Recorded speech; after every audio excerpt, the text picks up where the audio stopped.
이 시간에는 하나님의 말씀을 봅니다. 하나님의 말씀은 요한복음 3장 16절 17절 그리고 요한복음 20장 31절 이렇게 보겠습니다. 제가 한 절, 여러분 한 절, 끝절은 다 같이 이렇게 보겠습니다. 요한복음 3장 16절 17절 20장 31절 제가 한 절, 여러분 한 절, 끝절은 다 같이 이렇게 봅니다. 자, 16절 제가 먼저 봅니다. 하나님이 세상을 이처럼 사랑하사 독생자를 주셨으니 이는 그를 믿는 자마다 멸망하지 않고 영생을 얻게 하려 하심이니라.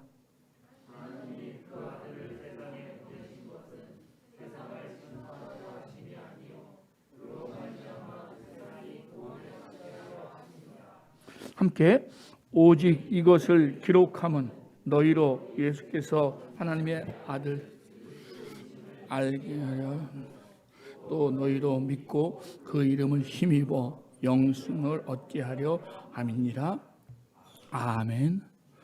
오늘도 우리 주님의 말씀이 우리 발에 등이 되고 우리 길에 빛이 되기를 원합니다. 하나님이여, 사슴이 시냇물을 찾기에 갈급함 같이 내 영혼이 주를 찾기에 갈급함, 또 갈급함이 해결되어지고 공급되어지고 치유받는 귀하고 복된 시간이 될 수 있기를 주의 이름으로 축복합니다. 아멘. 여러분, 지난 한 주를 어떻게들 지내셨습니까? 날씨가 급격하게 추워진 겨울이 실감났던 주가 지난 한 주가 아니었나 생각을 해요. 사실 날씨는 똑같아요. 물론 이제 지역에 따라 다르지만 서울이면 서울의 날씨는 똑같습니다. 근데 그 추운 날씨를 맞이하는 사람들의 그 마음 자세나 형편은 다 달라요. 나이에 따라 다를 수도 있고 건강 상태에 따라 다를 수도 있지요. 제가 지난주 월요일 날 필요해서 아침에 한 9시쯤 돼서 코로나 검사, 선별 검사를 받으러 마곡 이대병원 정문 앞에 검사소가 있는데 그곳에 갔는데 그날 굉장히 추웠잖아요. 그래서 저는 정말 아래부터 머리부터 발끝까지 완전 무장을 하고 왔습니다. 눈만 탁 감고 여기다 군밤장수 아저씨 모자 쓰고 이렇게 가서 정말 웅크리고 이러고 있었어요. 기다리는 시간도 좀 필요하니까. 근데 놀라운 걸 발견했잖아요. 제 바로 앞에 반바지는 아닌데 한 칠보 바지에다가 맨발에다가 운동화 신고 저는 완전 중무장하고 이러고 있는데 여기는 한여름처럼 서 있는 사람이 있더라고요. 저런 인간도 있구나. 정말 이렇게 얼굴을 보고 싶었는데 당연히 못 봤죠. 또 괜히 그렇게 건강한 사람한테 얼굴 보자고 덤벼들면 제게 손해 걸지도 몰라서 그런 거예요, 여러분. 춥다 해도 어떤 사람에게는 별로 안 추울 수 있어요. 반면에 덥다 해도 어떤 사람에게는 별로 안 더울 수도 있잖아요. 성탄이 좋다 해도 어떤 사람은 성탄하면 에이, 뭐야 재미가 있어 그러는 분들도 있고요. 또 남들이 다 성탄 이제는 뭐 재미도 옛날만 못해 그래도 어떤 분은 성탄 이름만 들어도 가슴이 벌렁벌렁 뛰는 그런 사람도 있어요. 무엇에 따라서 차이가 나타날까요? 그 사람의 상태예요. 상태, 상황, 건강 상태이기도 하고 마음의 상태이기도 하지요. 여러분에게 있어서 성탄은 어떤 의미입니까? 여러분에게 있어서 예수는 어떤 의미입니까? 이미 아시는 바와 같이 저희 어머님께서 노환으로 이제 현재 경희대병원에 입원하고 계시거든요. 그래서 이제 지난주까지는 제가 이제 이번 주는 이제 성탄도 있고 연말도 있고 해서 제가 아니고 이제 다르게 대안을 세웠는데, 지난주까지는 화수목금을 제가 어머니 옆에서 이렇게 병 간호를 했어요. 1차적으로 드는 생각, 불효스럽게 이야기하자면, 아휴, 바쁜데 어머니까지 아파서, 요즘은 코로나 때문에 꼼짝을 못해. 들어가면 나오면 안 되거든요. 나오면 검사를 새로 맞고 들어가야 되는 거예요. 그러니까 그 병원 안에 꼼짝 맞고 있어야 되니까 아유, 여간 답답하지 않았어요. 그러니까 마음 한 곳에 그 마음이 있는 거예요. 아유, 이 바쁜데 우리 어머니까지 아프셔서 아유, 그런 마음이 있어요. 솔직히요. 근데 또 다른 마음 하나 이렇게 가만히 잠잠히 생각해 보니까, 제가 20살 이후에, 아니 평생 저희 어머니와, 그냥 호칭대로 부르는 대로 하지만 저희 엄마와 함께 붙어 있던 시간이 있었을까? 그렇게 24시간을 3일 이상을 딱 붙어 있던 시간이 없었어요.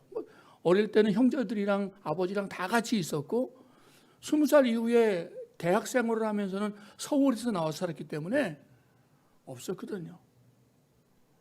그 외에도 뭐 평생 가져보지 못한 시간을 사실은 여러 의미에서 3박 4일 동안 가진 거예요. 상황은 똑같아요. 환경은 똑같아요. 뭐가 달라졌어요? 마음이 달라진 거예요. 마음이. 내 마음이 무엇을 보느냐, 어떤 것에 우선순위를 두느냐에 따라서 처음에는 마음이 복잡했고 마음에 불편함도 있었는데, 또 다른 면을 보니까 감사한 마음, 좋은 마음, 고마운 마음도 일어나는 시간이었다는 거예요. 여러분, 지금 여러분의 환경이 어떠합니까? 상황이 어떠합니까? 개인의 상황이, 가정의 상황이, 직장과 일터와 기업의 상황이 어떠합니까? 생각할수록 좀 불편하고 좀 짜증나고 답답하지 않으십니까? 객관적으로 보면 누가 봐도 그 상황에서 답답해하고 속상해하는 게 맞은 그런 삶을 살고 계시지 않으십니까? 그런데 내 마음의 자세를, 내 안목을, 시선을 조금만 바꾸면 그곳에서 평생 맛보지 못했던, 평생 누리지 못했던, 평생 생각하지 못했던 하나님의 은혜와 돌봄과 공급하심을 경험하는 기회가 될 줄 믿습니다. 우리 그랬으면 좋겠어요. 그랬으면. 눈에 보이는 것 때문에 아웅다웅하는 거 사실 우리 모습이지만 그것으로 그치지 않았으면 좋겠다는 것입니다. 예수를 믿는다는 게 요즘 시국처럼 답답하게 느껴지는 것을 호소하는 사람이 많은 때는 없었어요. 예수 믿는 것에 대해서 요즘처럼 자신감 없어 하는 사람이 많아졌던 시기가 최소한 제가 살아낸 삶에서는 없었던 것 같아요. 예수를 믿는다는 게 자랑스러울 때가 있었습니다. 시대적으로도 말이죠.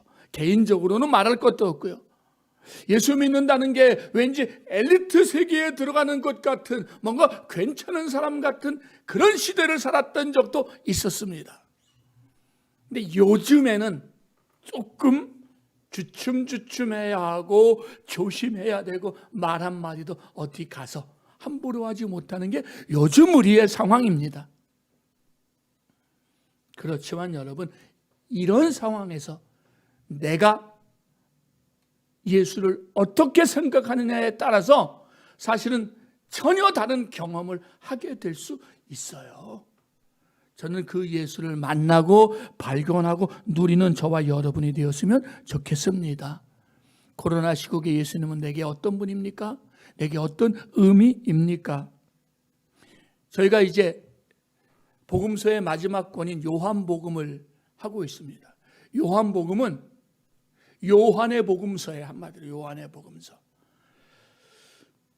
제가 이 통독 설교이기 때문에 앞부분에 꼭 뭐 그 개론할 때마다 개론처럼 신학적인 이야기들을 늘 합니다. 이게 통독 설교니까.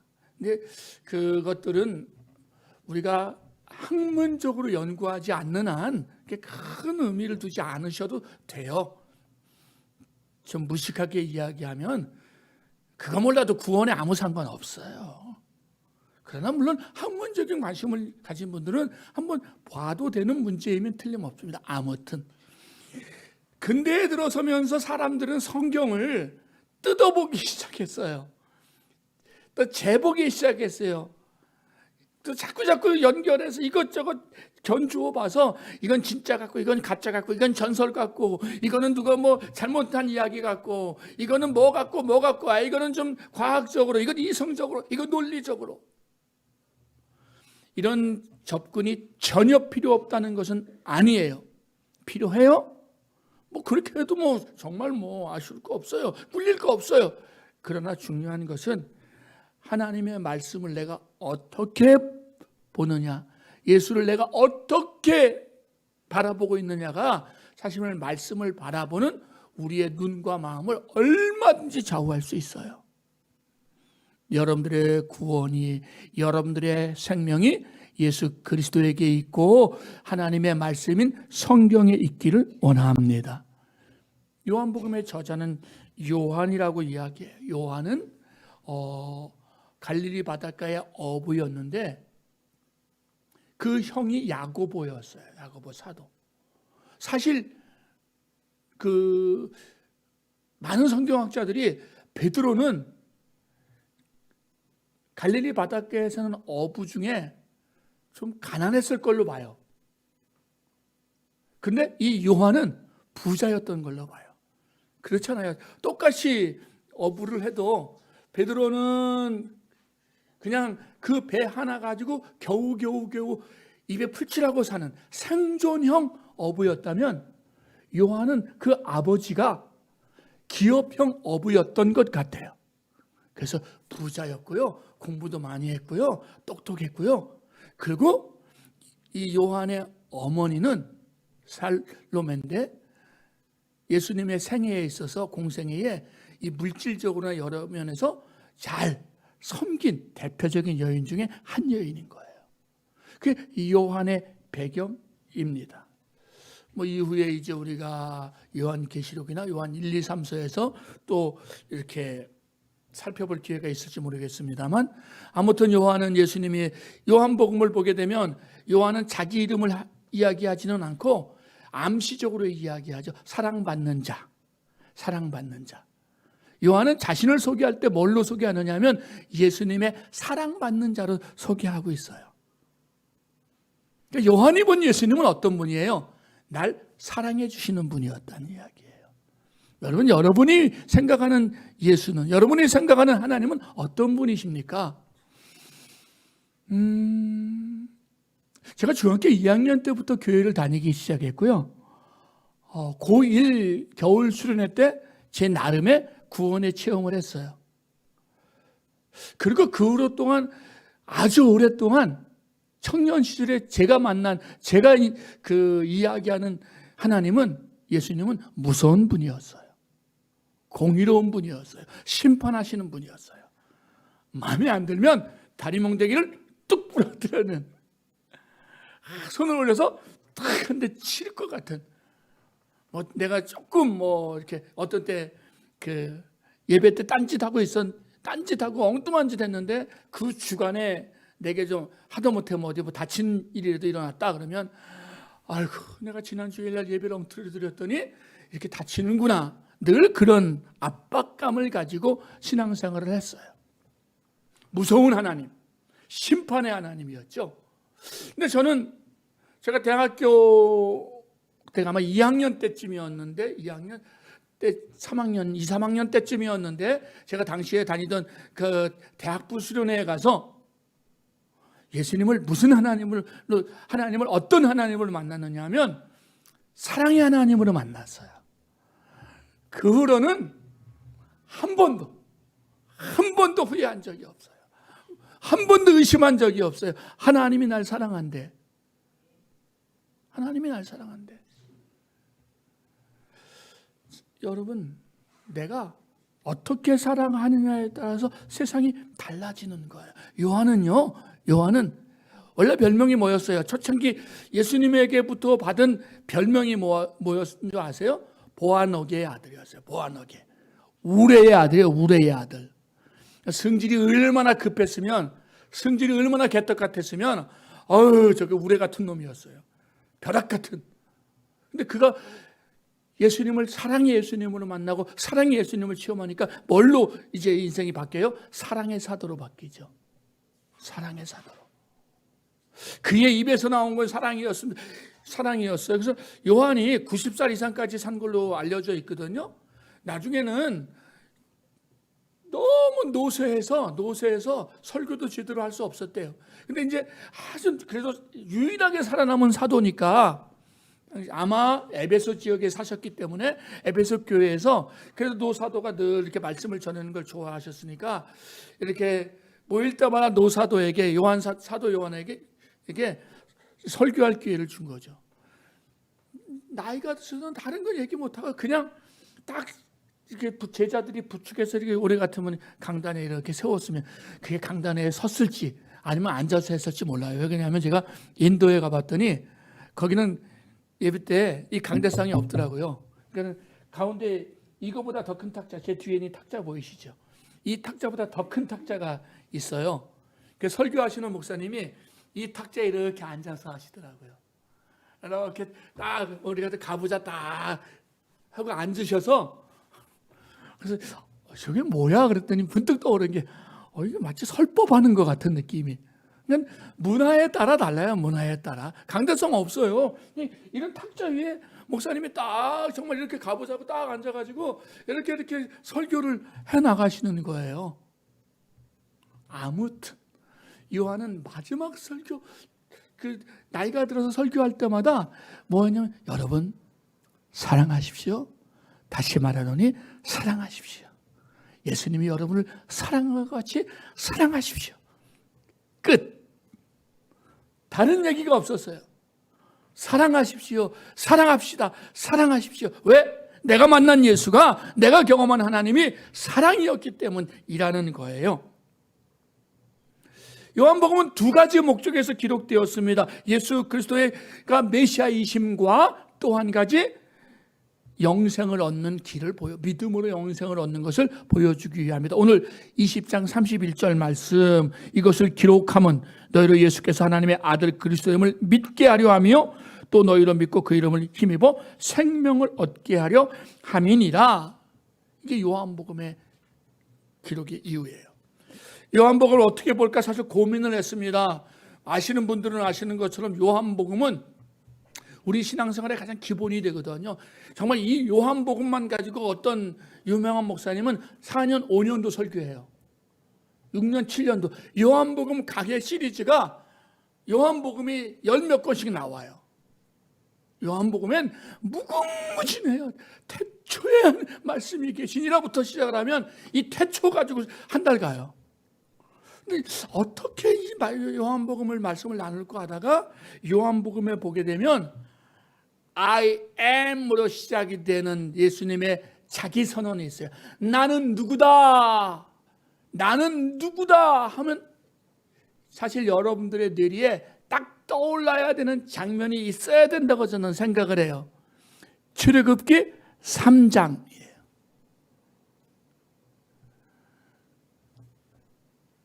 모세가 대망의 꿈을 포기하고 왕자로 40년 살다가 다시 목동으로 40년 살은 할아버지가 꺼지지 않은 그 가시 눈물 불꽃 가운데서 하나님을 만나잖아요. 당신이 누구십니까? 누구라고 말해야 됩니까? 그러니까 나는 나는 나야. 나는 여호와야. 나는 야훼야. 하나님이 당신을 소개하시는 장면, 나는 야훼니라라고 말씀하시죠. 스스로 있는 자다. 나는 스스로 있는 자니라. 예수님이 요한복음 7장을 보게 되면 나는 어떤 존재야를 7가지로 당신을 소개해요. 오늘 그 이야기를 아주 간략하게 7가지를 소개하려고 해요. 자, 첫 번째, 예수님은 자기소개가 나옵니다. 요한복음 6장 35절인데 예수께서 이르시되 나는 생명의 떡이니. 나는 생명의 떡이니. 예수님의 자기 선언입니다. 첫 번째 자기 선언, 나는 생명의 떡이니라 예요. 생명의 떡이니라. 그러니까 호응하는 분들이 별로 안 계셔서 이러면 또 심통이 또 발휘되니까 따라하세요. 지금부터. 나는 생명의 떡이니라. 또 따라합니다. 나는 생명의 빵이니라. 한 번 더. 나는 생명의 밥이니라.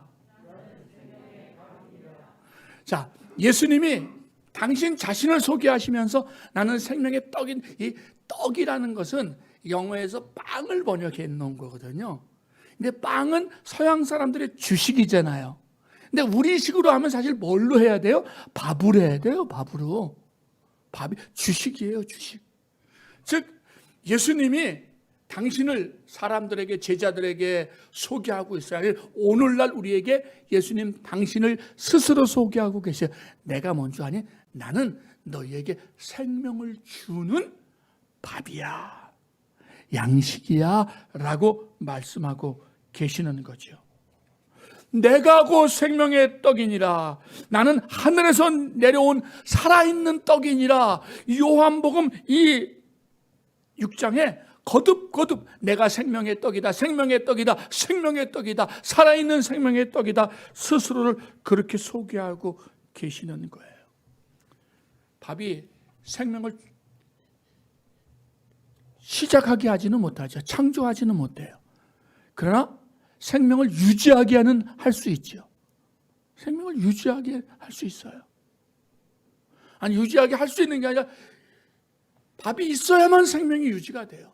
떡이 있어야만 생명이 유지가 돼요. 먹어야만 생명이 유지가 돼요. 먹어야만. 예수님은 무엇라고 말씀하시냐면 내가 너희에게 생명을 주는, 너희의 생명을 유지하게 하는.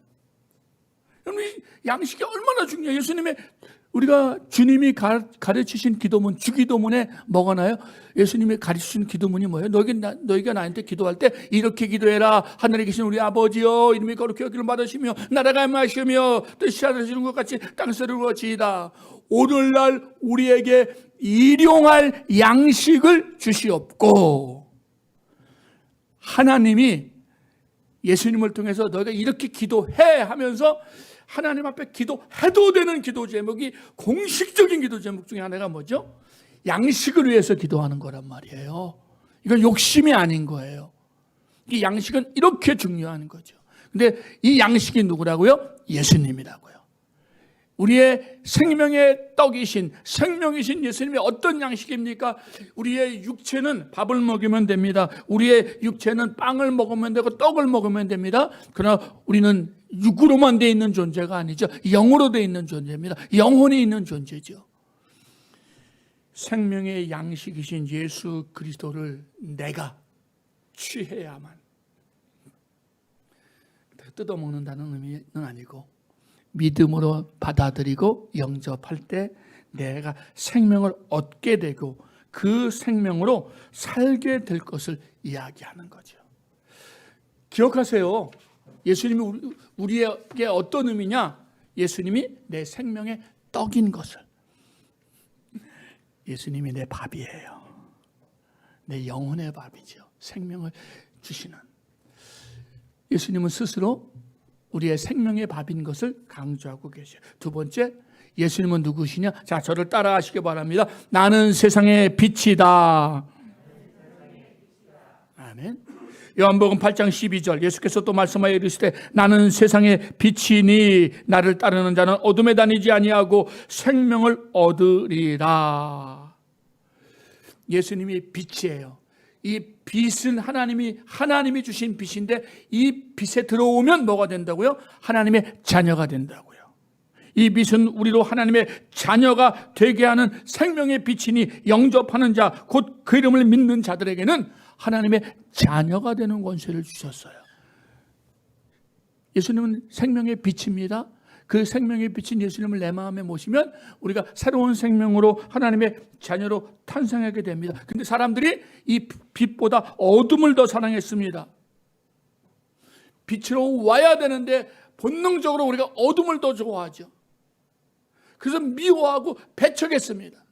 그러나 그 이름을 믿는 자들, 영접하는 자들은 하나님의 자녀가 되는 권세를 주셨다라고 말합니다. 예수님은 우리의 생명의 빛이 됩니다. 빛을 믿으면 빛의 아들이 되는 것이고 생명을 얻게 되는 것입니다. 예수님은 우리에게 내가 생명의 빛이다라고 선언하고 계시는 거죠. 자, 세 번째, 예수님은 어떤 분입니까? 요한복음 10장 17절에 보게 되면, 그러므로 예수께서 이르시되 내가 진실로 진실로 너에게 말하노니 나는 양의 문이라. 나는 양의 문이다 라고 말씀합니다. 예수님은요, 모든 양들의 문입니다. 대문입니다. 그 문을 통해서 들라 날라 하는 것입니다. 누구든지 나로 말미암아 들어가면 구원을 받고 또는 들어가며 나오며 꼴을 얻으리라 이야기하죠. 문의 의미 아시죠? 옛날 우리나라는 그 서울의 조선시대 때 한양이었잖아요. 한양에는 4대문이 있었고요. 4개의 대문과 4개의 소문이 있었습니다. 사실 여기만 한양이었어요. 여기만 한양인 거예요. 나머지 사람들은 다 문 밖에 살았어요. 문 밖에 살았어요. 문 안에 사는 사람은 어떤 사람들이에요? 고관 대작들이 문 안에 사는 거죠. 왕족들, 귀족들, 양반들 대부분은 문 밖에 사는 사람들이 훨씬 많았습니다. 문 안에는 보호가 있죠. 문 안에 들어오면 안전함이 있는 거죠. 보살핌이 있어요. 우리 안에 들어온 양떼들은 양식이 있습니다. 안전함이 있습니다. 그러면서 양식을 얻고 보호를 받게 되는 것입니다. 도둑이나 강도가 거짓 선지자들이 들어가지 못하게 막아주시는 것입니다. 생명을 얻은 성도들에게 보호와 양식을 끊임없이 공급해 주는 것이 바로 양의 문이라면, 예수님은 당신을 나는 양의 문이야 라고 선언하고 계셔요. 자, 네 번째, 예수님은 어떤 분입니까? 이거 중요하기 때문에 다시 한번 따라합니다. 나는 선한 목자다. 한 번 더, 예수님은 선한 목자다. 요한복음 10장에 나는 선한 목자라. 선한 목자는 양들을 위하여 목숨을 버리거니와. 자, 예수님이 강조하시는 선한 목자의 핵심이 뭔지 아세요? 목숨을 버리는 거예요. 목숨을 버리는 거. 10장의 11절에 15절에 17절에 18절에 계속해서 나는 선한 목자야. 내가 선한 목자인 걸 뭘로 증명해 줄 수 있는 줄 알아? 삭구는 도망가. 그러나 나 선한 목자는 목숨을 버려, 목숨을 내놔. 너를 위해서, 양떼를 위해서. 나는 너희를 위해서 목숨을 내놓는 존재야. 그러므로 나는 선한 목자야 라고 계속해서 말씀해 주고 계시는 거예요. 제가 신앙생활을 하면서, 여러분, 우리가 신앙생활을 하다 보면, 교회를 다니고 신앙생활을 하다 보면 사실 그런 일이 없어야 되지만, 사람이 모이는 공동체고 모임이다 보면 신앙생활에 시험 드는 일이 있습니까? 없습니까? 한 번도 시험 안 들어보셨군요. 신앙생활 하다 보면 시험 드는 일이 있습니다. 속상한 일이 있습니다. 교회 안 나오고 싶은 일이 생깁니까? 안 생깁니까? 엄청 많이 생깁니다. 허벌나게 생깁니다. 교회 안 오고 싶은 마음이 생길 때가 꽤 자주 있습니다. 지난주까지 호용호재하고 정말 다 내줘도 아깝지 않았던 찌 보였던 김 집사가 천하 왼수보다 더 징그럽게 보일 때가 있습니다. 도대체 내가 어떻게 해야 될까 두려울 때가 있어요. 참 내 마음 나도 몰라서 갈피를 잡지 못할 때가 있습니다. 그럴 때 어떻게 해야 되느냐? 저는 이렇게 생각하며 최선을 다해서 목회를 해오려고 해요. 그리고 앞으로도 그렇게 하고 싶어요. 여러분, 나와 성도 간에, 혹은 나와, 성도는 곧 교회거든요. 성도 한 명 한 명이 교회잖아요.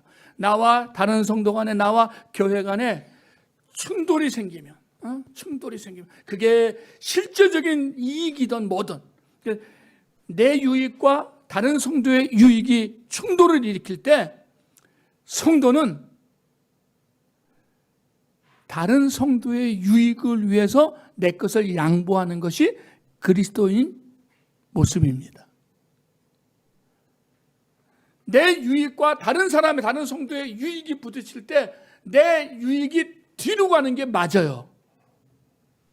내 유익과 교회의 유익이 부딪힐 때 교회의 유익을 우선순위에 두는 게 맞아요. 성도예요. 그러면 아주 드물겠지만, 근데 사실 이게 잘 안 되거든요. 이게 사실 목사님들도 보게 되면 내 유익과 교회의 유익이 부딪힐 때 내 유익을 챙기느라고 교회에 아픔을 주는, 성도에게 아픔을 주고 손해를 주는 일이 의외로 자주 일어나는 거예요. 그래서 교회가 상처를 받고 또 교회가 지탄을 받는 대상들이 일어나게 되는 것이, 유익이 충돌할 때 우선순위를 잘못 선정하고 그 우선순위대로 살지 못하기 때문인 거죠. 교회의 유익과 나의 유익이 충돌할 때, 여기서 교회란 조직교회가 아니고 모임으로서, 믿는 자로서의 교회입니다. 충돌할 때 여러분, 우선순위는 교회입니다. 근데 아주 드물게지만 교회의 유익과 예수님의 유익이 충돌할 때가 있더라고요. 교회가 어느 정도 조직화되고, 교회가 어느 정도 모양을 갖추고, 교회가 어느 정도 좀 세력이 있고 하다 보면 아주 슬픈 일이지만, 교회의 유익과 예수님의 유익이 충돌이 되고 서로 이렇게 상충되는 일들이 아주 간혹이지만 일어나요. 이럴 때 어떻게 해야 됩니까? 일단 예수님의 유익이 먼저여야 되는 거예요. 근데 많은 교회들이 이걸 못하죠. 이걸 못해요. 그래서 어떻게 해요? 교회가 지탄의 대상이 되는 거죠.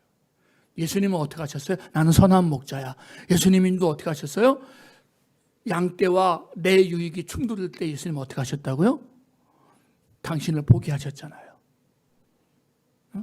나와 하나님의 유익이 충돌됐어요. 예수님은 어떻게 하셨어요? 나를 포기하셨잖아요. 예수님의 선한 목자는 자기 목숨을 버리는 것인 것을 우리에게 보여주고 계십니다. 예수님은 어떤 존재입니까? 우리들에게 다섯 번째, 나는 부활이다 라고 말합니다. 나는 부활이요 생명이니, 사망을 이긴 존재라는 것입니다. 사망을 이겼어요. 사실 저는 그걸 깨달은 지가 그렇게 오래되지 않았는데, 몇 년밖에 안 됐는데, 여러분 제주도에 가면 정방폭포라고 들어보셨나요? 우리나라에 있는 폭포들 중에 유일하게 바다로 직접 떨어지는 폭포가 정방폭포예요. 다른 그 폭포들은 다 물로 떨어졌다가 바다로 가게 되지만, 이 제주도에 있는 정방폭포만은 바로 바다로 떨어져서 바다로 나가요. 이 폭포는요. 근데 이 폭포가 중요한 게, 이 폭포가 왜 유명한가 하면, 사실은 진시황 때에 불로초를 구하러 왔던 중국의 사신이, 이게 소종방이더라고요. 그 사신이 와서 불로초를 구하지 못해서 거기서 머물렀다가 거기서 살아버렸어요.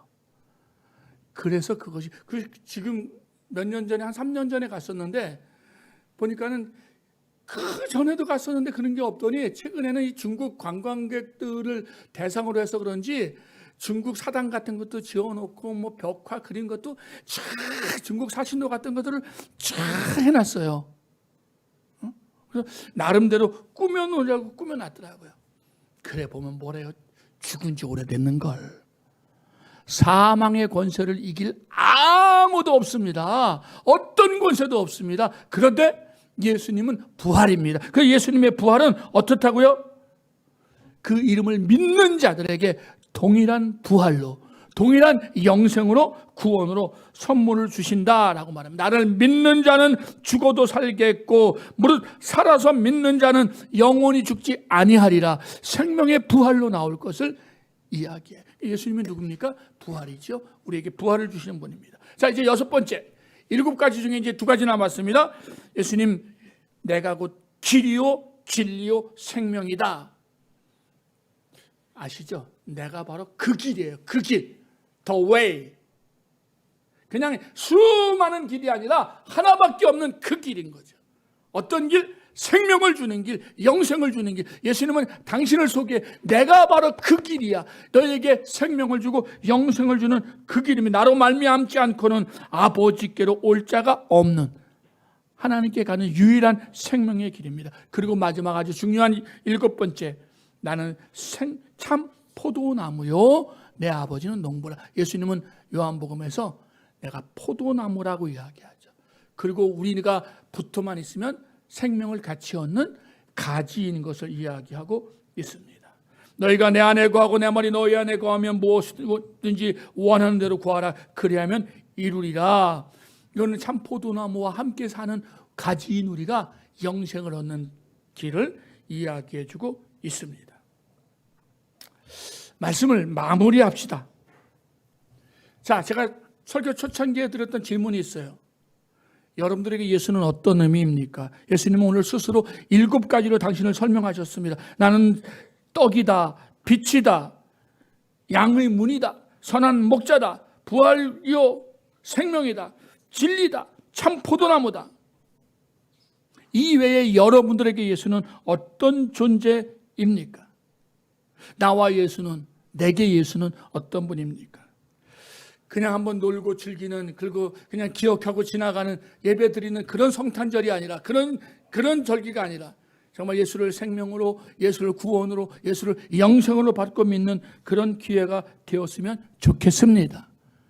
정말 예수를 다시 한번 마음에 모시고 그 예수와 함께 생명의 길, 진리의 길로, 여러분 쉽지 않은 세상이지만 생명을 보고 기쁨을 보고 영생을 보고 함께 나아가는 우리 모두가 될 수 있기를 주의 이름으로 축복합니다. 아멘. 기도합니다.